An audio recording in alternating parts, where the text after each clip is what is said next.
দাদা এটা কোন দেশ দাদা? আরে দাদা এটা তো পুকুন্নু বাংলাদেশ দাদা। মনে হচ্ছে আমাদের বর্ডারে সৌদি আরব চলে আসছে। শুধু মরুভূমি আর মরুভূমি।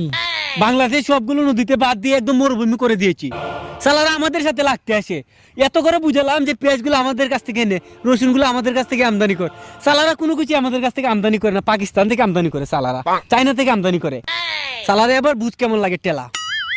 দাদা নদীতে বাদ দিয়ে যে নদীটাকে একদম শুকিয়ে মরুভূমি বানিয়ে ফেলেছেন, এটা কিন্তু খুবই অন্যায় করছেন আপনারা। হ্যাঁ করেছি তো, সামর্থ্য থাকলে তোরা ভারতবর্ষের কিছু করে নিস। আচ্ছা আর কিছুদিন বাট্টা রেখে দেন। কেন রে, নদীতে বাদ দিয়ে রাখলে তোরা কি করবি? না মানে আর কিছুদিন পর আমাদের একটা বন্ধু রাষ্ট্র তৈরি হবে তো তাই। এ নতুন রাষ্ট্র তৈরি হবে মানে? আর এখানে গাড়ি রাস্তা করছি কে রে বর্ডারে? না দাদা এই দিকটা রাস্তাটা আমরাই করেছিলাম, আপনাদের সেভেন সিস্টারের সামান্য একটু অস্ত্র